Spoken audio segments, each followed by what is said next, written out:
My great grandparents are from Turkey, but they came and settled down in India. ቅድማቴ ቱርካዊ ሲሆኑ ከረጅም ጊዜ በፊት ነው ኑሯቸውን በህንድ ደቡባዊቷ ክሬላ ለማድረግ የመጡት። እናቴ እኔን እርጉዞና የማህፀን ኢንፌክሽን አጋጥሟት ነበር።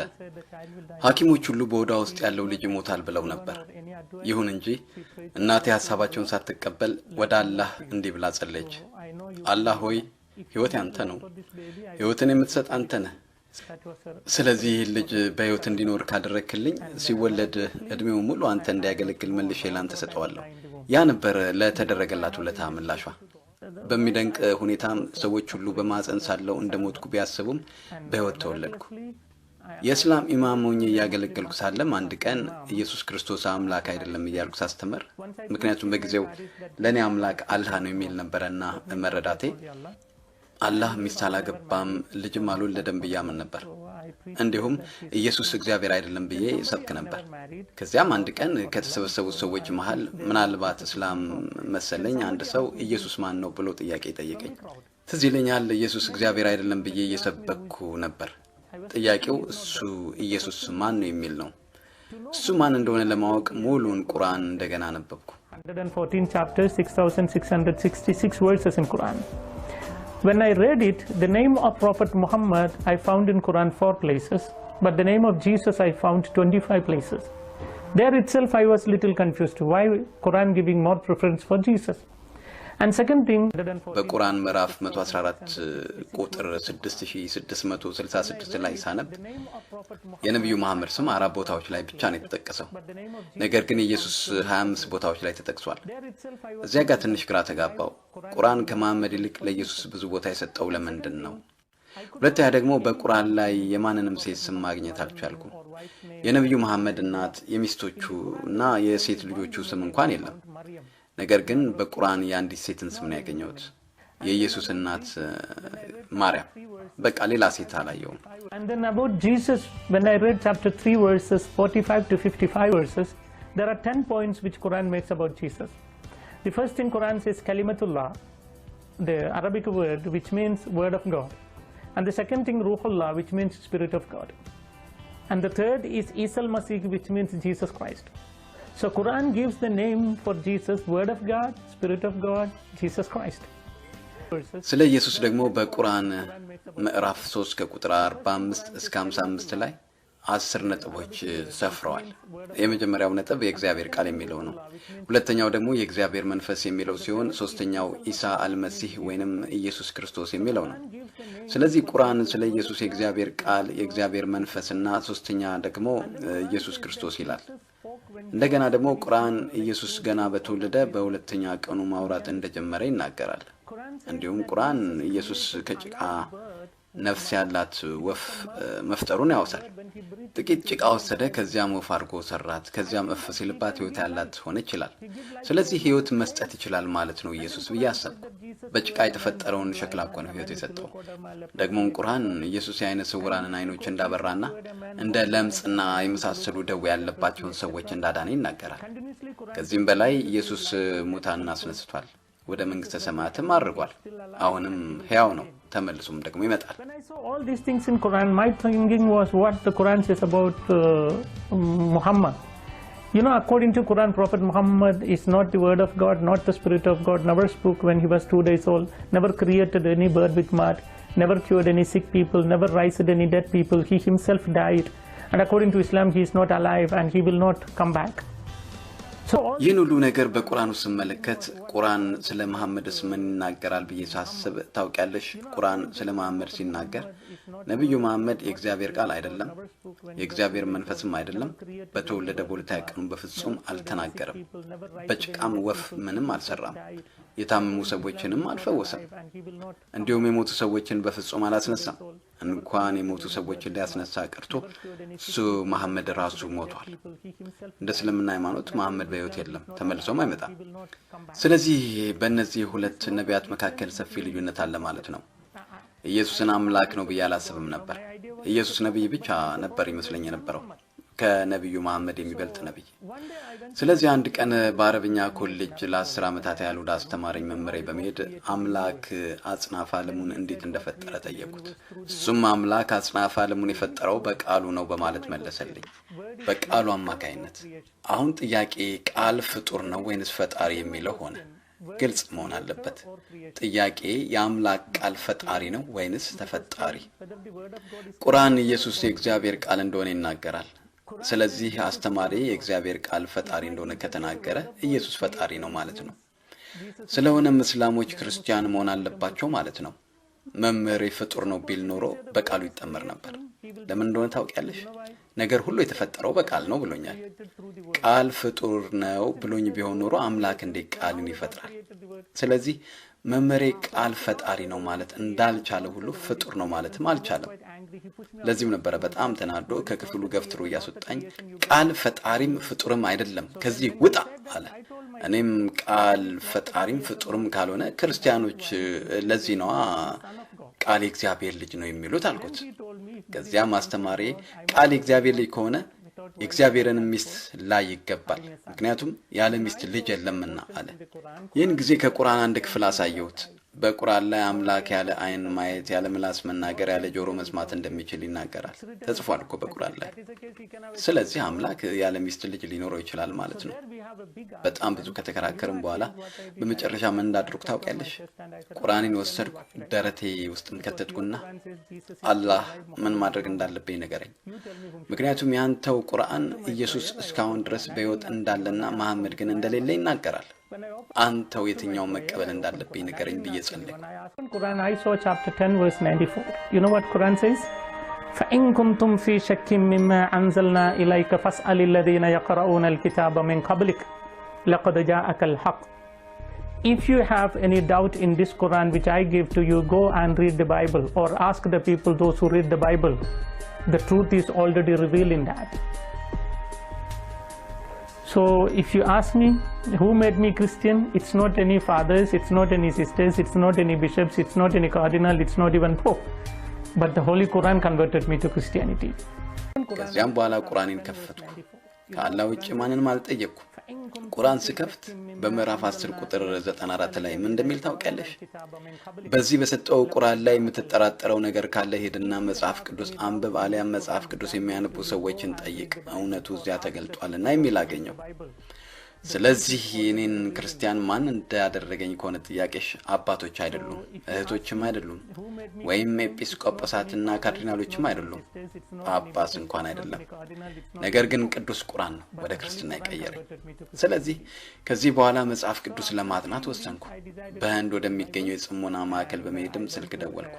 መጽሐፍ ቅዱስን እያጠናው ሳለም ብዙ ያስገረሙኝ ነጥቦች አገኘው። በመጀመሪያው ቀን ዮሐንስ ወንጌል ምዕራፍ 1 ቁጥር 1 ላይ የሚገኘውን ክፍል አየሁ። ያም በመጀመሪያ ቃል ነበረ፣ ቃልም በእግዚአብሔር ዘንድ ነበረ፣ ቃልም እግዚአብሔር ነበረ፣ ቃልም ሥጋ ሆነ የሚለውን ነው። ቅዱስ ቁርአን ኢየሱስ የእግዚአብሔር ቃል እንደሆነ ይናገራል። መጽሐፍ ቅዱስም ኢየሱስ የእግዚአብሔር ልጅ እንደሆነ ይናገራል። ሁለቱም በጣም ተመሳሳይ ነገር ሆኖ ነው ያገኘሁት። ይህንንም በማወቄ በጣም ተደሰትኩ። በፈልግ ቁርአን በፈልግ መጽሐፍ ቅዱስ ሁለቱም አንድ ነገር ነው የሚያወሩት። ታውቂያለሽ፣ አንድ ቀን ክርስቲያን፣ አንድ ቀን እስላም፣ አንድ ቀን ክርስቲያን አይነት ስሜት ውስጥ ነበርኩኝ። እንዲያ እያሰብኩ ሳለም እንደገና አንድ ነገር ተረዳው። በዮሐንስ ወንጌል ምዕራፍ 1 ቁጥር 12 ላይ በጣም የሚያስደስት ቃል አገኘሁ። It's written in Bible, if anyone accept Jesus, Jesus will give them power to become children of God. In all the verses of the Quran, Allah calls the human beings slaves and Allah is master. Master cannot love the slave, slave cannot love the master. I don't like to be called by someone as slave. Quran says you are my slave. But when I heard John chapter 1 verse 12, it says, if you believe in Jesus, Jesus will give you power to become children of God. So immediately I said, I need Jesus because I want to be a child of God. There I began to call my God Daddy. Till then I never knew that I can call God Daddy. ኢየሱስን የተቀበሉ ሁሉ ኢየሱስ የእግዚአብሔር ልጆች እንዲሆኑ ኃይልን እንደሚሰጣቸው በመጽሐፍ ቅዱስ ላይ ተጽፏል። ታውቂያለሽ፣ በሁሉም የቁርአን ክፍሎች ላይ ሰው ሁሉ የአላህ ባሪያ እንደሆነ፣ አላህ ግን ጌታ እንደሆነ ተጽፏል። ጌታ ደግሞ ባሮቹን ሊወድ አይችልም።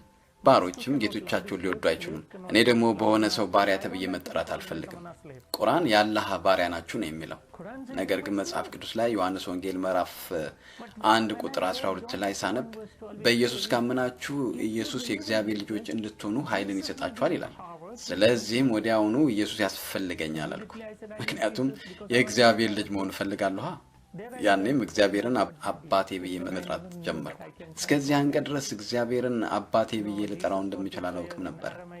ታውቂያለሽ፣ ኢየሱስ ጸሎት ሲያስተምር በአረማይክ ቋንቋ በሰማያት የምትኖር አባታችን ሆይ በማለት አስተምሯል። አቡን ነው ያለው። አቡን ወደ አረብኛ ቋንቋ ሲመጣ አባታችን ማለት ነው። እግዚአብሔርን አባቴ ብዬ ስጠራው የሚሰማኝን ደስታ መናገር ቃላት ያጥረኛል። እግዚአብሔርን አባዬ ብዬ ስጠራው። ስለዚህ ባሰብኩኝ ቁጥር የአጽናፈ ዓለሙ ፈጣሪ አባቴ እንደሆነ ሳስብ በእርግጥም ልገልጽ የማልችለው ልዩ ደስታ ነው የሚሰማኝ። ከተለማመድኩት ውጪ ነው። መግለጫ ቃላት የለኝም። እንዲህ ያለ ስሜት ሲደርስብሽ ብቻ ነው የምታውቂው። ስለዚህ በእውነት እግዚአብሔርን አባቴ ብዬ መጥራት በጣም ነው የሚያስደስተኝ። ያኔም ኢየሱስን ልቀበል ወሰንኩ። በኋላም ወላጅ አባቴ ወዳለሁበት ሲመጣ በጣም አስቸጋሪ ሁኔታ ውስጥ ገባሁ። ምክንያቱም ከእምነቴ የተነሳ በጽኑ ደብድቦኝ ነበርና አፍንጫዬ ሁሉ ደምቶ ነበር። ህሊናዬን እስክስል ድረስ ሆኜ ነበር። ከዚያም ቤት ወሰደኝና እንዴት እንደወሰደኝ እንኳን አላውቅም ነበር። ግን ህሊናዬን ስቼ ስለነበር ይመስለኛል ከህሊናዬ ስነቃም ራሴን በትንሽ ጠባብ ክፍል ውስጥ አገኘሁት። ምንም ልብስ አልለበስኩም፣ እርቃነ ስጋዬን ነበርኩ። እጆቼና እግሮቼን ጥፍር ተደርጌ ታስሬያለሁ። ማውራት እንኳን አልችልም ነበር፣ ምክንያቱም ሚጥሚጣ ባፌ ባፍንጫዬና በአይኔ ውስጥ ተጨምሮብኝ ነበርና። ሰውነቴ ላይ በሚገኙት ቁስሎች ሁሉ ሚጥሚጣ እንዲያቃጥለኝ ተጨምሮባቸው ነበር። ቤተሰቦቼ ይህንን ሁሉ ያደረጉበት ምክንያት በቁርአን ላይ ከ18 በሚበልጡ ቦታዎች ላይ ከማያምኑት ጋር መፋለም እንደሚገባ በመጻፉ ነው። በሌላ ስፍራ ላይ ደግሞ እስልምናን የማይቀበሉ መገደል እንዳለባቸው የተጻፈ አለ። ስለዚህ አባቴ ያን ሁሉ ግፍ ሲፈጽምብኝ የቁርአን ሕግ በመከተል ነበር። ለጥቂት ቀናት ያህልም አንዳችም ምግብም ሆነ ውሃ ስላልሰጡኝ ጉሮሮዬ እየደረቀ መጣ። ከንፈሮችን በመሰነጣጠቃቸው ይደሙ ጀመር። በውሃ ጥም የደረቀ ጉሮሮዬን ለማራስም ደሜን በምላሴ እየላስኩ ለመዋጥ ሞክር ነበር። ወንድሜ እንኳን ሽንቱን ባፌ ውስጥ ይሸናብኝ ነበር። ይህንንም ሲያደርጉ ክርስቶስን በመከተልህ የደረሰበት ቅጣት ነው ይሉኛል። ከብዙ ቀናትም በኋላ ያለ ምግብና ውሃ ከቆየው በኋላ ሆዴ ደረቀ፣ ሰውነቴ ዛለ። በመጨረሻም የማሰቢያ አቅሜን ሁሉ እስከ ማጣት ደረስኩኝ። ምግብና ውሃ ሳላገኝ በመቆየቴ ማሰብ አልቻልኩም። እንደ ሞተ ሰው ሆንኩ።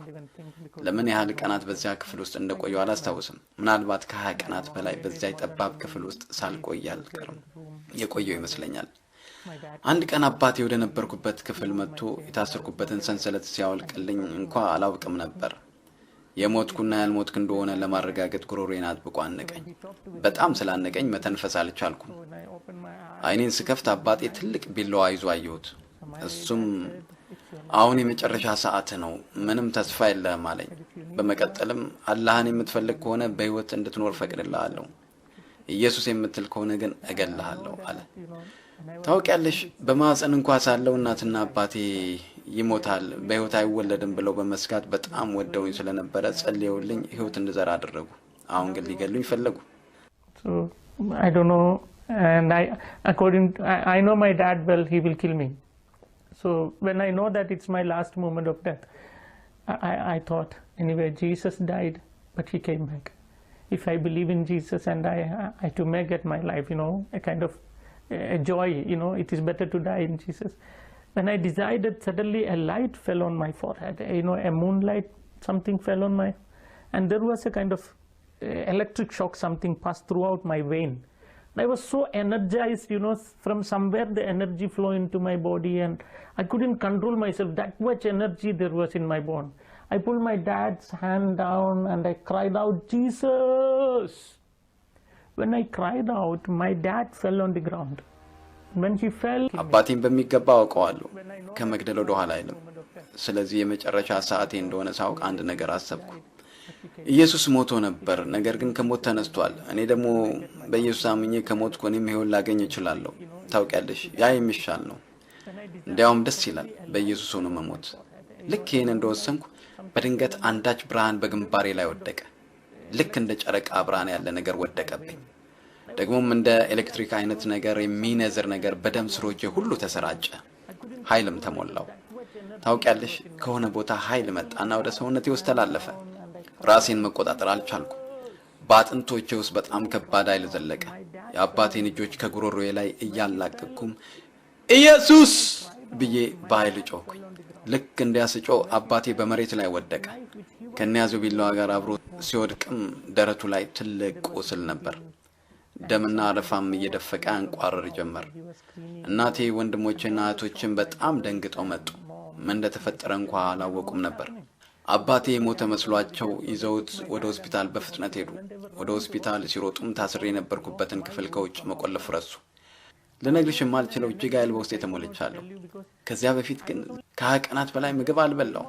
ከዚያም ወጣውና አባቴ ልብሶ ለብሼ ታክሲ ለመሳፈር ታክሲ ወደሚያዝበት ሮጥኩ። ታክሲ መጥቶ ሲቆምልኝም በአጋጣሚ ታክሲዋን የሚነዳው ክርስቲያን ነበር። የሚበሉ ነገሮችም ገዛልኝ። የማልፍበትን ጎዳና ያውቅ ነበር። አሁንም እንገናኛለን። ጥሩ ወዳጄ ነው። ቦታ ወደሚባለው ቦታም ተመልሼ ሄድኩኝ። በእርግጥ የዚያን ቀን ነበረ የኔ ኢየሱስ ሕያው መሆኑን ያወቅኩት። ካሁኑ ይልቅ ችግሮኝ ጠርቼው መጥቶ አድኖኛል። ያ ማለት አሁን እንኳን አንቺን እያወራሁሽ ራሱ አለ ማለት ነው። ያ ነው ሕይወት። በማውቀው ቦታ ሁሉ ኢየሱስ እንዳለ ነው። ምክንያቱም ይህ ታሪክ ከተፈጸመ 18 ዓመት አልፎታል። እስላሞች 18 ዓመት በሕይወት ያቆዩኛል ብዬ አላስብም። በመካከለኛው ምስራቅ አረቦች ባሉበት ሰብክ ያለው ነገር ግን ምንም የተፈጠረ ነገር የለም። ያም ማለት የኔ ኢየሱስ በሕይወት አለ ማለት ነው። ይጠብቀኛልና። ሕይወት አደጋ ላይ ሆኖ ያውቃል? ሰዎች ሊገሉ ሞክረው አያውቅም? አዎ፣ ከዚህ ሁሉ ገጠመኝ በኋላ እንኳን ብዙ ጊዜ ሊገሉ ይሞክረዋል። ከዚያን ጊዜም በኋላ በጣም ከመወዳቸው እህቶቼ ጋር ተገናኝቼ አላውቅም። እናቴን በጣም ነው የምወዳት፣ ግን አንዳችም ተስፋ የለኝም። በሰውኛ ምንም ተስፋ ላይኖር ይችላል። ነገር ግን እግዚአብሔር በቅጽበት ሊለውጣቸው የሚችል አምላክ ስለሆነ እየጸለይኩ ነው። መሞት ትፈራለህ? And you're not afraid to die? Never. No, that's it. The fear of death is actually foolishness. If you believe in Muhammad and die, you know what will be your situation? Prophet Muhammad died, people buried, and afterwards we don't know where he went. If I believe in him and die, I don't know where I will go. But Christ, who died, but he came back. So I have a hope. If I die in Christ, I too can come back. ኧረ በፍጹም አልፈራም። በእርግጥ ሞትን መፍራት ሞኝነት ነው። በመሐመድ አምነሽ ብትሞቺ ምን እንደምትሆኚ ታውቂያለሽ? ነብዩ መሐመድ ሞቷል፣ ሰዎችም ቀብረውታል። ከዚያ በኋላ ወዴት እንደሄደ የምናውቀው ነገር የለም። በእርሱ አምኜ ብሞት ወዴት እንደምሄድ አላውቅም። ነገር ግን ክርስቶስ ሞቷል፣ ከሞት ደግሞ ተነስቷል። ስለዚህ እኔ በሞት ክርስቶስን አምኜ በሞት ከሞት እነሳለሁ ማለት ነው። በክርስቶስ ሆኖ መሞት የተሻለ ነው። ምክንያቱም ኢየሱስ ሲናገር ምን አለ? ወደ አባቴ ሄዳለሁ፣ በአባቴ ቤት ብዙ መኖሪያ አለ። እዚያ ስፍራ አዘጋጅላችሁ ዘንድ ሄዳለሁና መጥቼም ወስዳችኋለሁ። እስከዚያ ግን ማንም ሊገለኝ አይችልም። ስለዚህ ሞት አልፈራም። በእርግጥ እንደምሞት አውቃለሁ። ያሳስበኝ የሚችል አንድ ነገር ግን ከሞቴ በኋላ ስላለው ጉዳይ ነው። የዘላለምን ሕይወት ለማግኘት ኢየሱስ ያስፈልግሻልና። To have eternal life, you need Jesus. Afraid of death, because that is a fact. Only thing I am thinking, after my death, what? To have eternal life, you need Jesus.